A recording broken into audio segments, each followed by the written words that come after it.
Morley Schieffer is here, along with fellow 60 Minutes correspondent Steve Kroft. Welcome. Thank you, Charlie. In your own words, tell me the essence of Mike Wallace.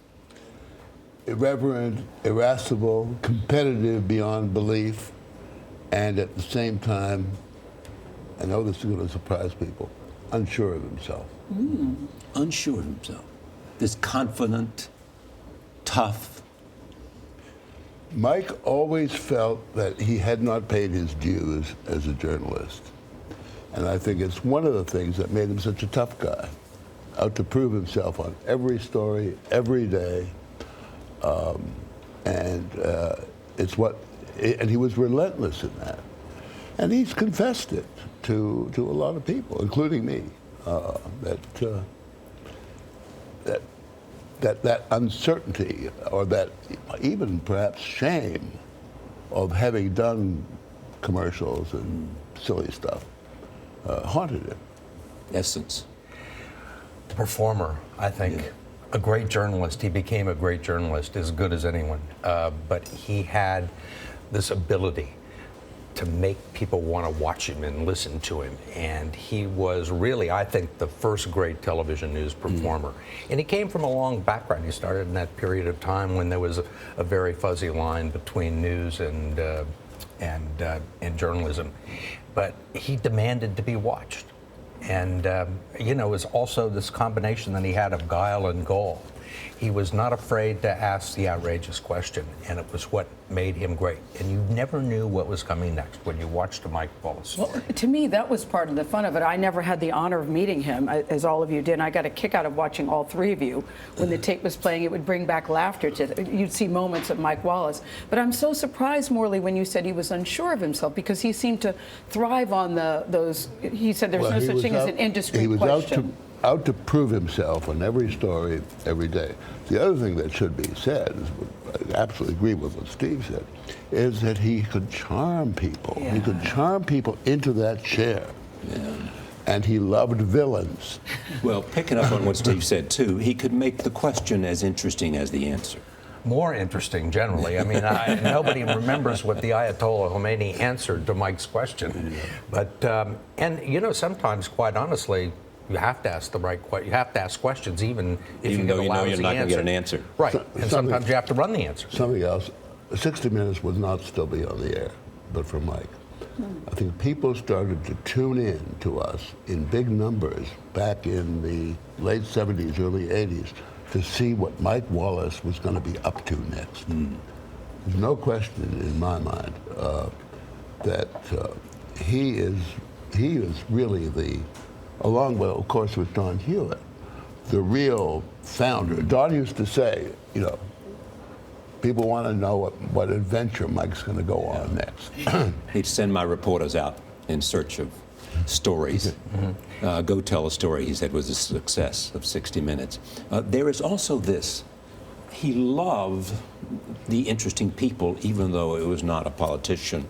He loved Horowitz. I mean, he loved the people that somehow he could find out what made them tick, the famous. Absolutely.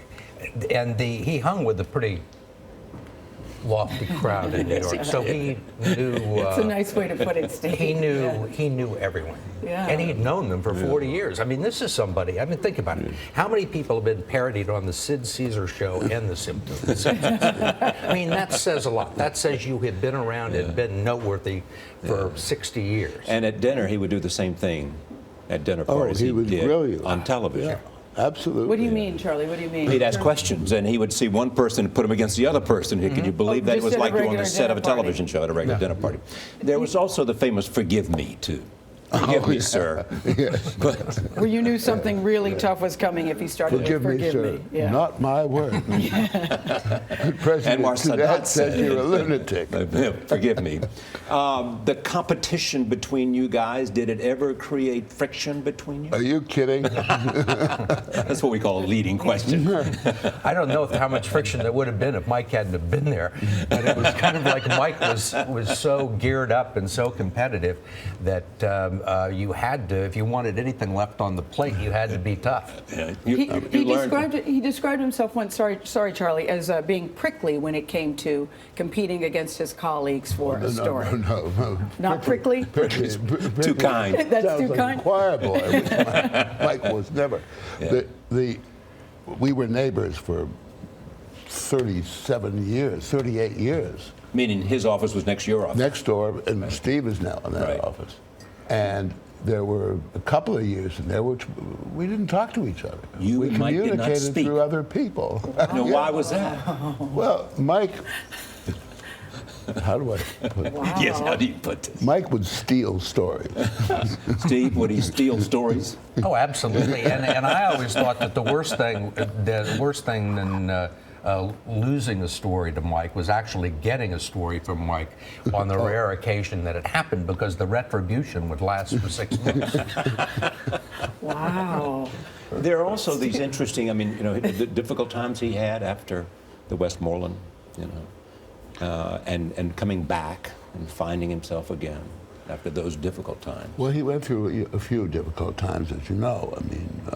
The death lost of his his son. son, That's when he turned to serious journalism, and then I think that's when Mike decided that he wanted to do something that was important, that was satisfying, and that could use his genuine talents.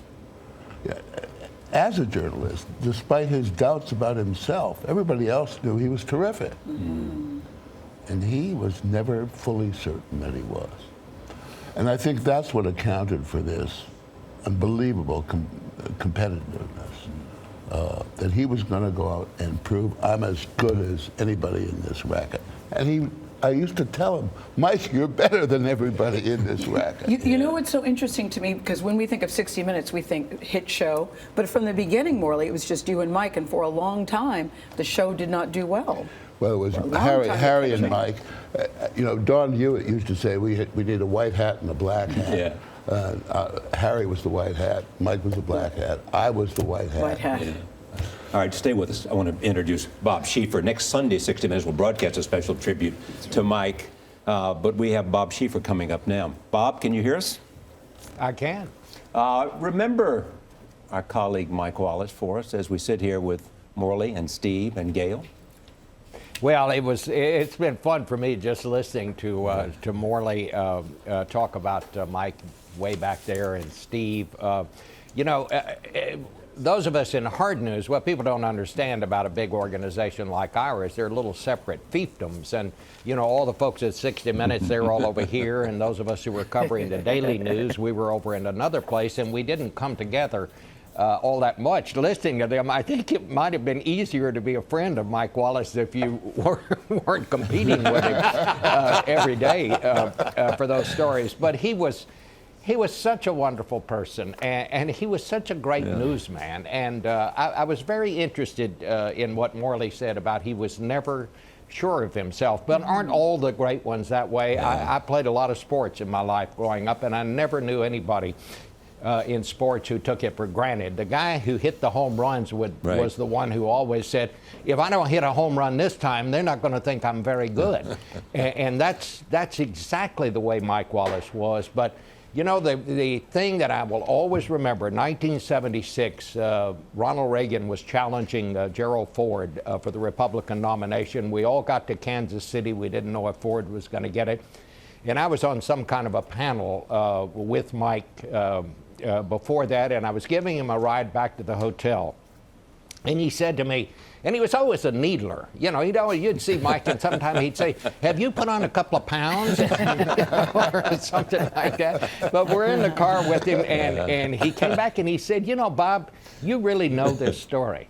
And I can remember that as if it were yesterday. Mike Wallace gave me a compliment. I still remember it, and it meant so much to me to know that somebody as good as Mike Wallace thought that maybe I knew something about the story I was covering. But, the interesting story. He was unique. I've never met anybody quite like him. The interesting story too is that Ronald Reagan offered him the job or wanted him to be his press secretary. And he said, Nixon. I'm sorry. Friends with Nixon. I'm absolutely right, Nixon. And he said no because he couldn't leave. He said, I can't imagine having to sugarcoat a story. Yeah. Let me turn. Can I say? Yes, please, Bob. Go ahead. Can I just say something about that? Because I was thinking about that. What would, and you know, a journalist's favorite game is playing what if. What if Mike Wallace had taken that job? This was 1968. This was before that awful convention that the Democrats would later have in Chicago. And Mike Wallace was offered the job as Richard Nixon's press secretary. What if he had taken that job?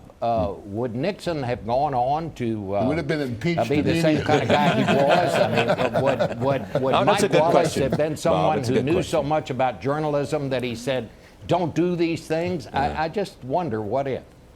Or encouraged him to find out what the truth was immediately and let it all hang out. You said he was the best. Why was he the best, Steve? Oh. He was just a great interviewer. He had a knack for asking questions, for framing questions. And he was quick and cunning.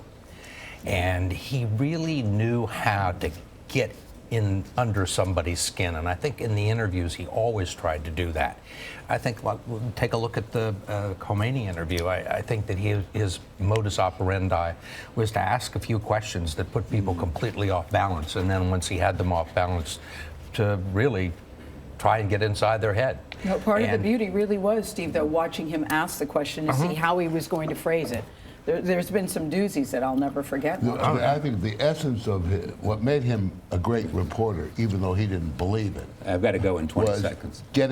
he could get, with a question, to the very core, the heart of the story.